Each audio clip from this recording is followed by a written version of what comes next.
the transition process for me has occurred several times, and I think that's one of the things that you kind of brace yourself for, is that it isn't a one-time deal, but each time it's important to make sure that you're taking into account what are your values, what are your things that are critically important to you and your family, and so that's where I am now, essentially just trying to make Dominion a place that is not only a leader in the veteran and military affairs space, but for the veterans that we have currently in our company, that we are listening to their concerns as well. So I look forward to the panel. Excellent. Thank you. Brady, would you take a couple minutes to do your introduction? Take the opportunity to be part of this panel and to give back to a community that I'm very invested in. My grandfathers on both sides of my family served in World War II.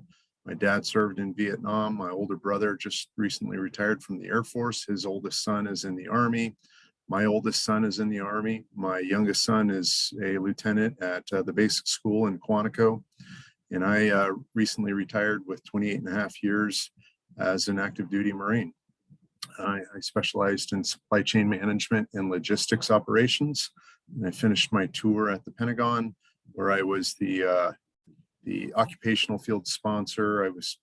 I managed Title 10 requirements for my occupation, about 3,500 Marines, and recently transitioned over to a company called Trillion Technology Solutions. They're primarily an internet technology based company. They do a lot of DoD support or DoD services. And it's been a great transition, but it required lots of time and attention, and happy to be here. Thanks. Excellent. Thank you. And panelists, thank you for just carving out a little bit of time. I know all of you are busy. I know personally as some of the workloads you carry. And so to just give me an hour to be able to share this information with our attendees, I'm incredibly in debt and appreciate that time with you.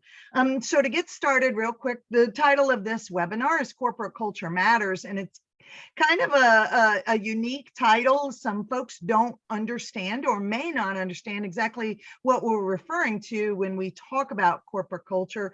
And technically, that's the personality of the company. I did a little bit of research prior to this so we could have a few conversation starters. And I want to share just a couple of fun facts that I found. According to a study by economists at the University of Warwick, employees report that they feel happy at work, and when they feel happy at work, they are at least 12% more productive. Now, I'm not sure how you can analyze what 12% more productive is, but obviously that is working for them. Employees that report being unhappy at work are 10% less productive. Now, there's a definition of happy, and that's what we're here to discuss. Exactly what does that mean? Employee engagement initiatives, whether that is just a personal thank you or a deeper dive into initiatives, drive productivity, increase profits, and help companies stay competitive. And additionally, engaged employees that feel like they're contributing to an organization will yield higher standards of service, higher customer satisfaction rates, and higher profits for the company when they have a vested interest in their organization. And in order to create that vested interest from your employees, that requires the company to have a culture that is attracted to them.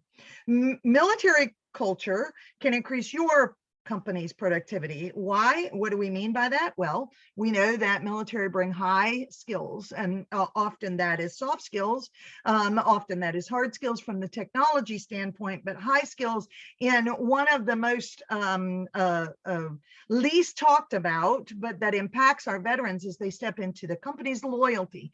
Veterans tend to be very loyal to organizations. And so we want to create an environment that when we earn that loyalty, that it is truly earned.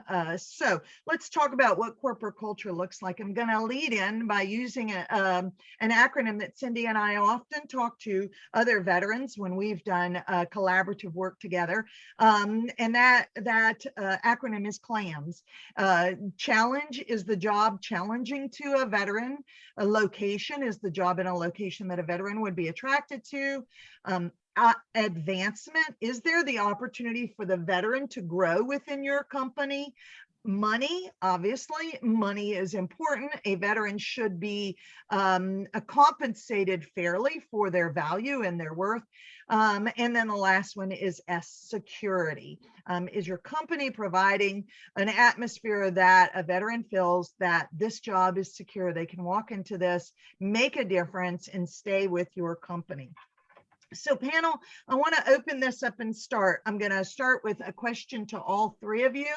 I am from the South here in North Carolina, so we're going to stick with ladies first. So Cindy, I'll ask you to open up your answers, and then we'll just go around the room.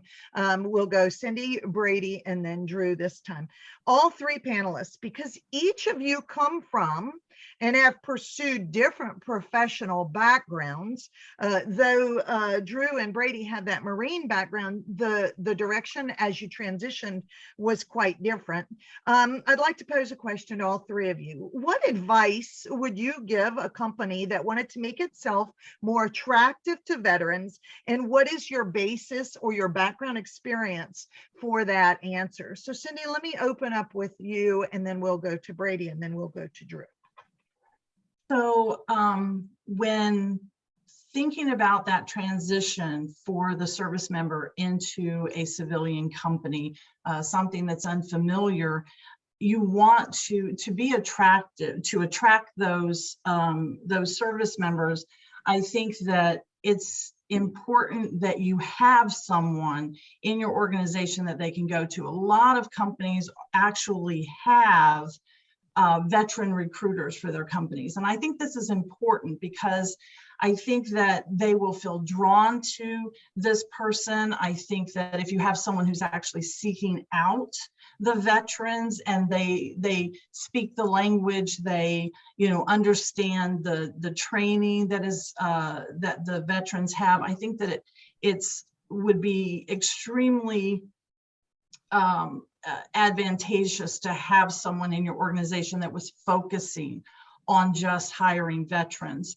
Also, when you're talking about your company makeup, the website, of course, we're in a digital world, whether we like it or not, we're all plugged in, and that's how everyone is going to research you, is through your website. And having a page on your website that is dedicated to veterans, honoring veterans and inviting veterans into your organization. And let's not forget to recognize the veterans that you already employ.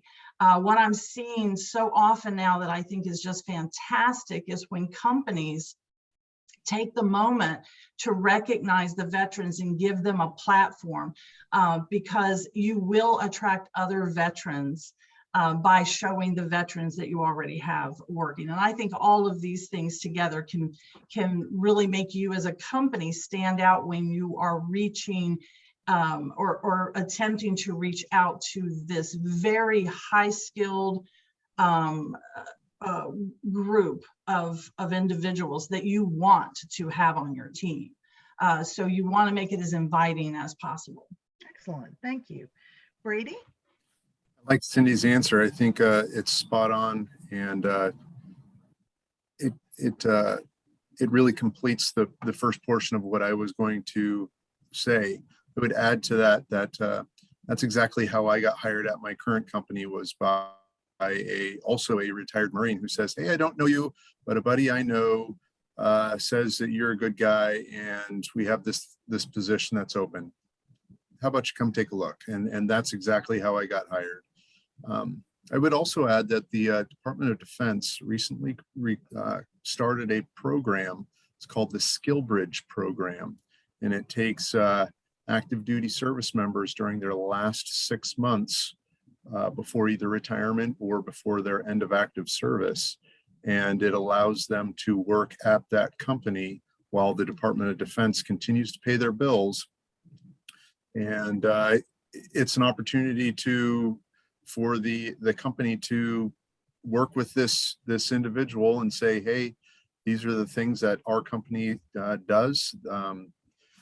We think that you fit in at this location or at this experience level or at this type of job," and it really allows the company to train and mentor a new employee or a potential employee, and potentially provide them an opportunity at the end of their active service, whether that's retirement or not. So you can get junior level comm guys or communications guys, or you can get very senior level business development guys, or you can get something right in the middle of that. But the SkillBridge program is relatively new, doesn't cost anything for companies to sign up with. And I actually have introduced it to my company, and we'll be hiring Marines likely coming this summer. Excellent, excellent. Drew? Yes, let me just, kind of, now that we're two panelists into the question, let me just make sure that everybody's reminded of, really what the center of this is. And so how do companies make themselves attractive to transitioning veterans from a corporate culture standpoint? And my first response to that would be the company has to not only know what they do, but they have to know who they are. And it used to be enough to just produce good products and to be able to provide good services. But customers, investors, and certainly employees, that's no longer enough. Companies need to understand what their values are, who they are, and what their core mission is. And I'll give you a couple of examples of that. Certainly, over the last year and a half to 2 years, we've seen some significant change in our social environment. Everything from the pandemic to social unrest and several other things. And I will tell you that for Dominion, these were not only challenges, but they were opportunities. And I say that because the pandemic gave us an opportunity to live out our core value of safety and show employees that nothing matters more than their health and safety. And we were going to do whatever we needed to protect them and their families and our customers. And so, again, having a core value of safety is one thing, but being able to demonstrate that during a tough time or during a really hard challenge, that's a completely another thing. The second one, dealing with social injustice and social unrest, that allowed us to demonstrate the way that we live mutual respect and collaboration. And we have a core value called One Dominion Energy, and we believe that the company is much better as one than we are as many individuals. And so, again, taking a challenge that we saw in our environment and then turning it into an opportunity to not only live up to, but really demonstrate to all around us that core value of One Dominion Energy. And lastly, we see now a significant awareness of our environment. And Dominion has not only pivoted, but they have gone very quickly towards renewable energy and a transformation in terms of clean energy.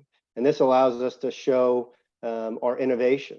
And so I think if companies are interested in attracting veterans, again, they need to understand not only what they do, but who they are. And that really starts with strong leadership from the top. And all of our transitioning veterans will know that leading by example is the way that these things are done. It's one thing to have them on paper; it's another thing to exhibit them. And so, I would just offer a couple of those as my response. Absolutely. I think that that goes back to the core character of really who our veterans are, leading from the front. And they expect to see that in the companies as well. Brady, as you were transitioning from the military, you and I spoke about corporate culture. I know as you've only transitioned for almost a year now, and as you were in that process, that was something very important to you. How did that impact your decision as you were seeking your next professional goal, and why was corporate culture important to you? Yeah, that great question. So corporate culture was important to me because I've had lots of experiences in the service, some of them not great. And I wanted to make sure that I didn't repeat the not great part. So I chose the company that I'm with, Trillion Technology, as a result of the CEO's time and attendance with me. He was there at the second interview and asking me tough questions that I navigated apparently adequately through. And halfway through the interview, he had told the head recruiter, "Hey, this is the guy I want, send him the offer letter." And so the remainder of the interview was relatively easy, as my comfort level had increased. But that time and attention by the CEO, by that corporate culture, has evolved into Christmas gifts to the folks that were around. Mothers who had babies received flowers, and the babies got little care packages. Drew had talked about COVID earlier. We had that run through the virtual offices of Trillion, and the CEO came on and said, "Hey, take the time off, get better, and come back when you're capable of working again." And so that sort of thought and care and attitude and familiarity with of leadership, right? It's not just employee to employer or employer to employee. It's familiar. He's brought on the family. He's brought on just an acceptance that made life easy. And I think the end result of it is that positive cultural company culture will turn out to be extra money in everybody's pockets, in the business pockets, and shared with the employees. As it may be Saturday, but I'm okay to do some work on Saturday because I'm really interested in what I'm doing. I'm really interested in the folks that I'm working with and making sure that they get the best product. And I feel like that's shared throughout a successful company with a positive culture. Excellent. And it sounds very familiar from my experience as a military spouse for 30 years. It sounds very familiar to the partnerships that you develop in the military when you have those team mentalities, that watching out and caring for each other. Cindy, what is one of the biggest challenges that you've noticed in bridging that gap between a transitioning service member and a civilian company? And how do you think corporate culture contributes to bridging that gap? So what I have found is just a resounding over and over and over again problem is language. And I think that that's true. We can talk about it in military versus civilian language. But think about just language in general. When you talk about, generation gaps in language, I mean, we deal with language right now every day, and I think that I know that for myself, when I'm on the side where I'm professionally developing and career coaching for senior military leaders, I'm teaching them how to change their language to speak civilian. We're teaching them be careful in their resumes when they're using jargon. Be careful, with all the alphabet. We're teaching them all of that. But on the flip of that, I would love to see the companies adopt and learn the military language. So it's just like with any language, if you're an English speaking person and you're bringing on a Spanish speaking, it's helpful if you both give a little in that way. And I think that it would also go back to that same idea of being attractive to veterans, is if you understand the language. And I'm not saying you need to adopt it into your culture, but just having that understanding and learning it, making someone feel comfortable. I think that is a big challenge when what I have seen working with military service members going into civilian, is just that changing of the language, understanding even job titles. If you don't understand rank as a civilian, and as a military service member, you don't understand civilian titles, finding where you belong is hard. So I think just taking that little extra step of learning language, I think would be a big help in the challenge of language. That like I said, we are challenged with language every day. In every aspect of our life, and this is just another language to learn. Absolutely. And just so I can throw this in there to build on to that, do you know 80% of the MOSs, the military occupation specialties, have a counterpart in the civilian sector? And so if the language barrier is keeping them apart, when in all actuality, it's a very skilled and qualified veteran, both are missing the opportunity. So that culture needs to kind of adjust to, if what I'm hearing you say is that culture and the company needs to adjust a little bit and learn the language of the military, just as the military needs to adjust and learn the language of the civilian corporate worlds as well. Interesting. Drew, how does your company define corporate culture, and why does it matter when you are trying to attract and retain top producers? As a veteran and now senior leader within a major organization, Dominion Energy, what tools does your company utilize to develop that positive culture? I know you went through several of the values that Dominion Energy has, but how do you market that so that a veteran would know those things are available? Yeah, thank you, Michelle. So I mentioned a few of these earlier, and let me just kind of wrap this up so it's kind of a total picture. But we at Dominion certainly believe that the corporate culture, it flows from these core values. And safety, I mentioned, is certainly primary. We have line workers out there doing dangerous things, and then we've got a lot of vehicles on the road. So again, it's everything from dealing with chemicals to high voltage to just standard safe practices. But ethics is our second core value. Achieving excellence is our third. Embracing change, and then I mentioned One Dominion Energy. So those are our 5 core values. And like I said, that's where we believe that our corporate culture really flows from. And our desire is that we want employees to really enjoy long and productive careers with the company. And so to Brady's point earlier about really trying to foster a family atmosphere, that is part of our intent, is to bring folks in. And there's plenty who, and this isn't the veteran population in our company, but we've got many who started as interns in our company and then came on after they graduated and then have stayed on with the company for 10, 15, 20 years. So that's not unusual at all.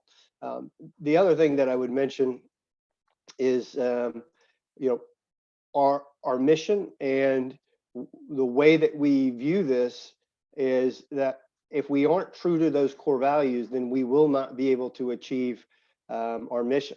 And we have several different core stakeholder groups that are mentioned in our mission statement, but really we are focused on delivering reliable, affordable, clean energy, protecting the environment, and then serving our customers and communities. And that doesn't mean from a power generation standpoint, but that means being in our schools, being in our communities, being at food banks. So not only, doing what it is that they pay us to do, but we want to be able to serve our customers and our communities in volunteer ways. And then the next piece of this is empowering our people to make good decisions, and then ultimately creating value for the company, which is something that I know we talk a lot about, corporate culture and so forth. But in order to generate the portion of compensation that we mentioned earlier, you do at some point have to try to create value. And so those are the different elements of our mission statement. And again, we can't achieve those, or we can't be successful in that if we don't live out those core values. And I think the way that we market that is by having conversations. We have to go where transitioning veterans are. We have to make ourselves available to them, and we have to answer their questions and recognize that maybe we aren't the company for every individual who's transitioning, but we would rather have that discussion, over a cup of coffee or in a, job interview or in a job fair prior to somebody joining and finding out that this isn't the fit for them. And so I think that having that dialogue with veterans is critical, making individuals and representation of our company available so that we can answer the questions and ensure that, we are speaking the same language, as Cindy mentioned. Those are all really important things, I think. Excellent. Thank you. Cindy, as a hiring authority, how do you contribute and market the corporate culture of your organization? And how does that make your organization more attractive to the veterans that you bring on board?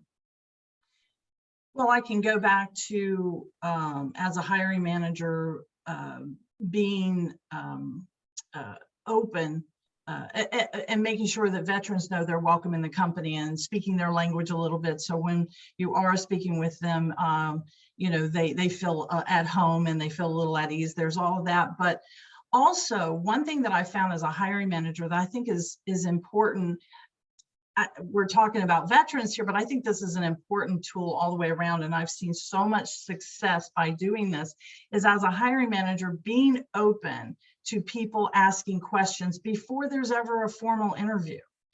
I teach when we're doing classes with or workshops with our senior leaders, our senior military leaders, I tell them, when you're ready to transition, start researching companies, reach out to the companies, ask questions, find out, because not everyone is as transparent as our panelists here with this company, which is awesome. I think that's amazing. But sometimes you need to dig a little bit to find out the culture, to find out the answers. And so I always encourage the service members to do informational phone call, cold calling companies is what we refer to it as, and trying to get that information. On the flip of that, I would encourage HR organizations and the hiring managers to be open to those conversations. I will always take a phone call from someone who's interested in working for our company, who wants to know, what type of resume do you prefer? What are the actual skills you're focused on? Because again, we want to make sure, just as Drew said, it's important that the fit goes in both ways. We want them to fit our company, but our company needs to be a good fit for them. So you need to have conversation, and conversation creates information, and information is power. So anytime you can have these conversations, you don't want to resort to the habit of saying, well, refer to the job posting, or or, take the time to talk to the person.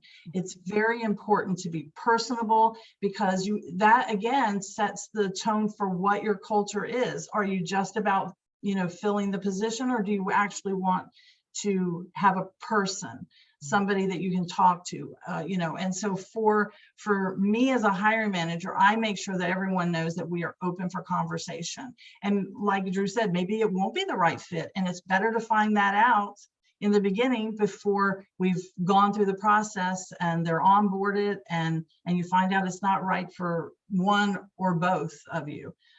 So I think just having that open communication as a hiring manager.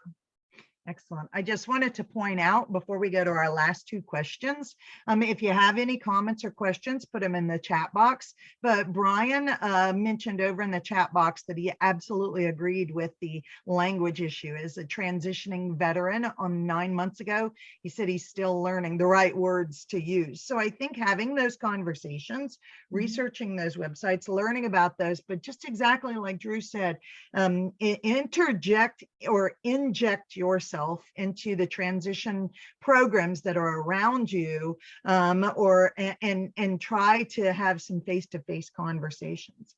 Brady, let me come over to you. There is an old adage that says, and I've heard it from my father, who is a 23-year veteran, from my husband, who is a 30-year veteran, and often, unfortunately, from my son-in-law, who has heard this, who is still currently serving in the Army. That old adage was, you enlist a soldier, you re-enlist a family. Though my father used to joke, if the Army wanted you to have a wife, they would issue you one. We don't have that mentality anymore. The military says that you enlist a soldier, you re-enlist a family, because they require that family support as well. And that job impacts that family so deeply.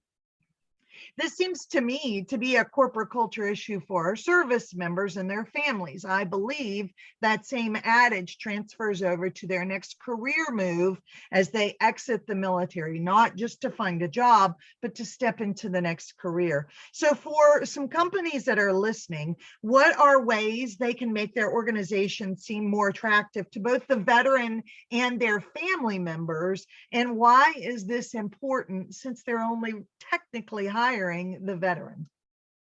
Sure. So, that service member who, to your adage there, that ends up having a family, all of a sudden their commitments become a little bit more real, right? It's not just about them anymore. It's now about their spouse, their children. So maybe their appreciation for what they're doing is a little bit more realized. And I think the same can be said for service members who transition into a new position. Their families are involved in this. There's simple things companies can do. One of the things that the company I've been with, they have like family days, and they'll have picnics that'll bring the entire families out for the company. It shows a level of commitment. It shows a level of value to those family members as well. I think companies that continue to focus on making sure that everybody is taken care of is going to just pay back in the dividends towards that company in the long run. It can be a challenge to come up with ways on how to benefit a family, I suspect, but those companies giving that thought, that level of detail, I think just lets them stand out. Drew provided a couple of different thoughts about how Dominion's doing that. It just allows them to stand out above their peers. Michelle, I know that question. I kind of wanted to go back to the language thing that I saw Brian had talked about, if you're okay with that. Mm-hmm. Yeah, so that language is important, and it's been ingrained in us for 4 to 30 to 40 years, however long you're serving in the military, and that's been a tough one for me as well. I would tell you that there are options and opportunities out there where they still want you to be able to talk like that. They still want you to be able to write like that, because the job that you might be applying for it will be heavily dependent on that value or that knowledge, that thought that you might possess. And so I would say don't give up the language, but be able to transition into the corporate world or the industry that you're looking to move towards. Be able to have that conversation in another manner outside of just the military. But that was one of the reasons I was hired also, was because of one of our customers is a Department of Defense service, and they wanted somebody who could speak supply chain, military supply chain, and that's what I have done. And so my language was important for that customer and for my company. Thanks. Excellent, excellent. Last question, and then I'm going to go over to one of the comments in the chat. Drew, recently I came across a statistic that stated 60% of post 9/11 veterans felt that they were better prepared for civilian employment. However, many still struggled with organizations that were less regimented and felt that they had to address misplaced stereotypes about the military. Do you have any advice for companies that may have unintentionally contributed to these same issues? And if you want to expand on any of those potential stereotypes that may be misnomers, that would be helpful as well. Yeah, thanks, Michelle. I would just, I'll offer a couple, practical things. And I think that for some companies, these, may not all apply, but in general, these are some efforts that we are doing at Dominion to try to, address these things. The first is, I think, ERGs or employee resource groups are really important. We have many different employee resource groups, one of which is a veteran resource group at Dominion. It provides opportunity for employees who do want to maintain a social and professional connection to whatever the type of group is. But in this case, for veterans, maintaining that identity is very important, and so I think if companies don't already have these employee resource groups, one of which is, good to have a veteran touch point. The second thing I would say is employee surveys. We do 2 a year, and we really are serious about getting good feedback from the employees on, what is working and what is not. And that could never have been more applicable than during this last year and a half with remote and hybrid work. We had to figure out, was this really working, or did we just think it was going okay? Did people feel disconnected from their team and their peers, or were they finding that they still had the necessary interaction with their supervisors and so forth? If you don't ask the question, you probably aren't going to get the real answer, because folks aren't going to just tell you. But if you create that dialogue and conversation, so surveys I think are very important. The next thing is veterans have to understand the expectations when they step into a new company and a new role. We can often template our prior experiences onto new roles and new jobs, and think, I was supposed to be at work at my last job at 06 a.m. So that must be, I'm supposed to be here. And then you come to find out the whole place is locked down, and people don't come to work until 8 o'clock or 8:30, right? And so, ask those questions, and don't allow for there to be miscommunication. But just, I think, once we understand what the expectation, there's no group better at reaching those or achieving those. Sometimes we just fail to really understand what's expected of us.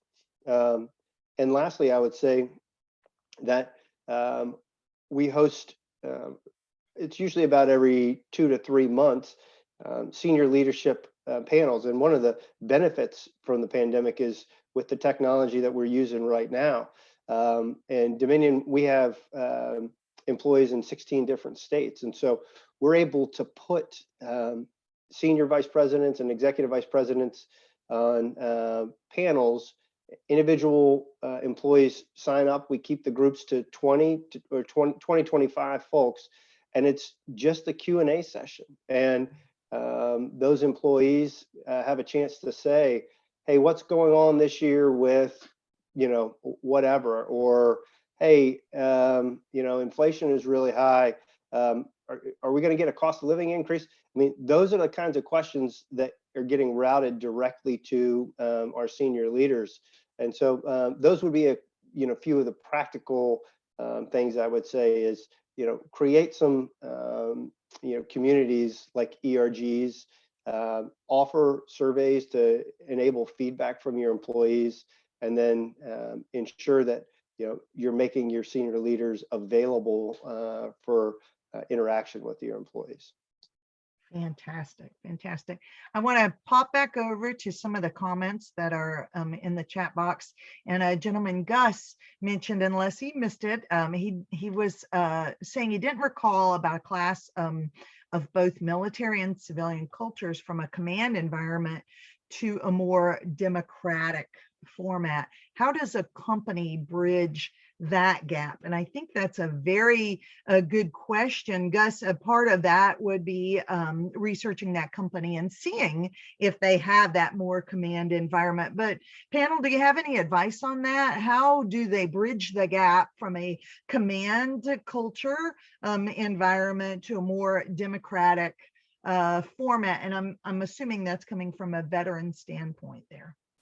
I have thoughts on that. So the veteran is hired for a position. If that position is in a leadership billet, they probably hired that individual because they like what they presented. And so I think the organization will take care of itself and figure out how best to employ its folks in there. I can tell you that I retired as an E9, but my coworkers are 06s and 04s, and there's an E8 also. And so, but we're all Bob, Chris, and Joe. And so, we all are mission focused and working towards the goal of the organization. And it doesn't seem to be an issue. And I know several general officers who are hired to fill certain billets also within organizations. And again, I don't see that command structure being a challenge, at least this far in the game. Mm-hmm. Drew, do you have any thoughts on that? Yeah, I guess, I would just, follow on to Bray's comments by saying, in the 7 years that I've been retired, I've not had one person ever ask me what my rank was or what awards I, was, presented with. I mean, individuals have said, oh, you were in the military. Yes, I was a Marine. Oh, thanks for your service. And then we move on. And then the conversation is about whatever the initiative or the project is that we're working on. And I think that, it was never more clear when I went to work on Capitol Hill, and I quickly was presented with lots of folks that were 10, 12 years, younger than me, but they had more experience working congressional activities and working legislative proposals. They didn't care how old I was or what my last, military assignment was. What mattered was, hey, in this environment, it's the expertise that really matters. And so, but it was always very collegial. And, so that's what I think I've taken away from my relationships, whether it was in civilian government or in the corporate experience, has been that,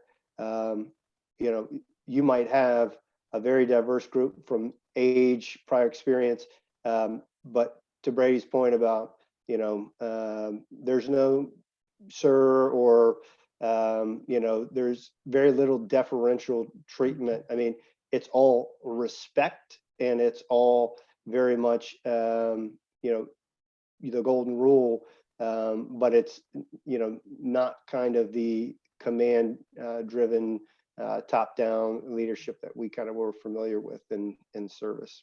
Absolutely. Absolutely. I often tell of an experience where I worked with a multi-million-dollar leader and was known around the world as one of the top shoe experts. And I never ever heard anybody refer to him as sir. He was always known as Bill. And so I often tell people it's not based on a position, it's based on the culture, and how does the culture carry themselves in there.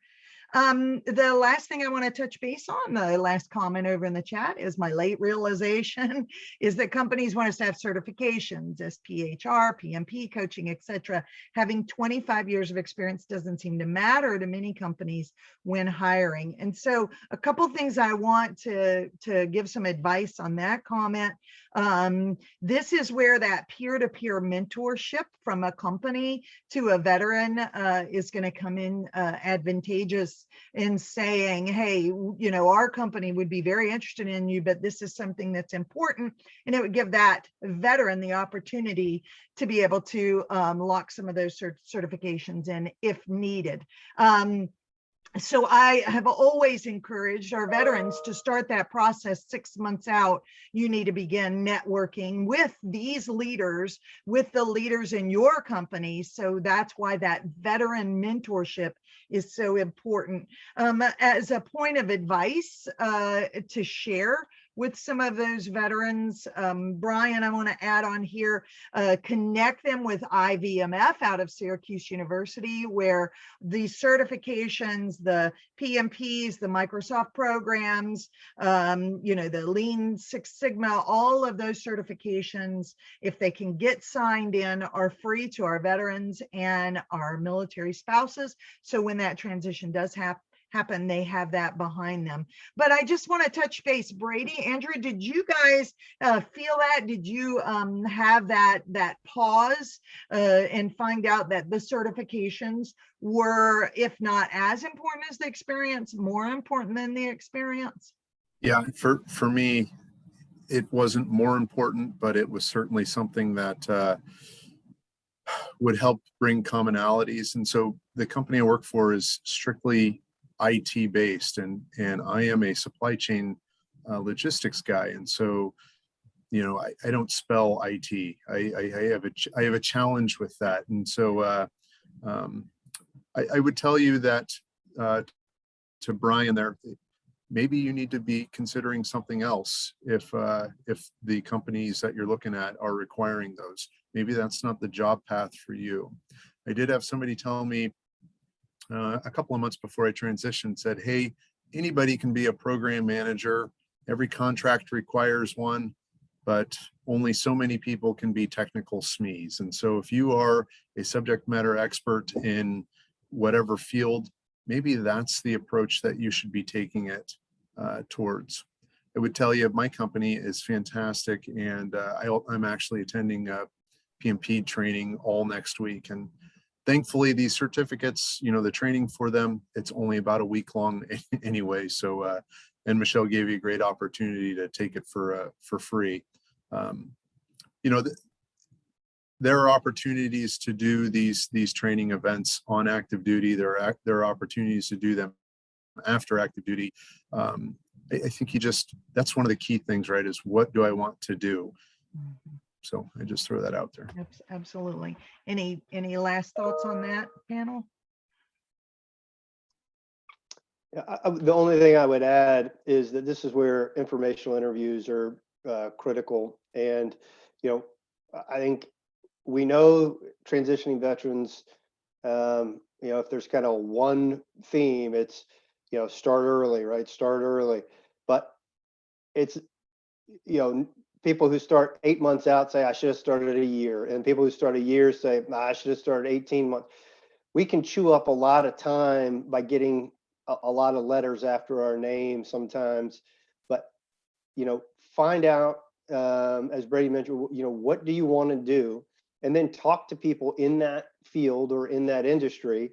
And if they say, you need to have this certification, or you need to attend this training, then that becomes a critical point on your transitioning timeline. But if you just start taking course content, then sometimes you're going to gain a lot of knowledge, but it may not be appropriately targeted to the industry or the field that you're seeking employment in. And so you just got to figure out the best use of your time. And that's why I think informational interviews are absolutely critical in identifying what each of the roles is really about. What is the background and the makeup of the general population who works in those roles? And then how do you close the gap from what your current skill set is to what you may need to become qualified and a good candidate? Fantastic. So guys, we are coming to the end of our webinar, and I want to just thank all of you as panelists. Your insight has just been fantastic. I think you've given some great advice to both the companies that have joined in with us today and the veterans that have joined in with us today. Just kind of do a recap of some of the things that I took note in you saying is learn that military to civilian language, to really work on making those communication touches via either the military transition programs, through informational interviews, through your corporate landing pages for your veterans. Become a partner with the military transition programs, veteran peer mentor groups, Skill Bridge we talked about, IVMF out of Syracuse. I will give you, for researching MOSs, ONET is a very strong tool, ONET, online, and research the company's corporate cultures. As Drew mentioned, it should be in their mission statement. They should be able to talk about that, but having it in words is one thing, seeing it in action is another. And watch these companies, see what they do involved in their communities, listen to people who work with them, and you'll learn a lot about those corporate cultures. And if it is a win-win, as Cindy said, if it is a fit for both parties, that is the way that we bring satisfied people in, is that the employee has the right fit and the company has the right fit. Panel, thank you so much for your time. I'm not going to push you over. We are 4 minutes short, and I just hope that you have a wonderful week. Folks, please reach out to nc4me.org if you need any help connecting with veterans. Veterans, if you need any help connecting with companies, we are absolutely embedded with all of the top organizations throughout North Carolina, and we can connect you with those. So, ladies, gentlemen, thank you so much for your time. Thank you, Michelle. Thank you. This has been wonderful. Thanks. Thanks. Have a great day. Thanks, Cindy. Thanks, Brady.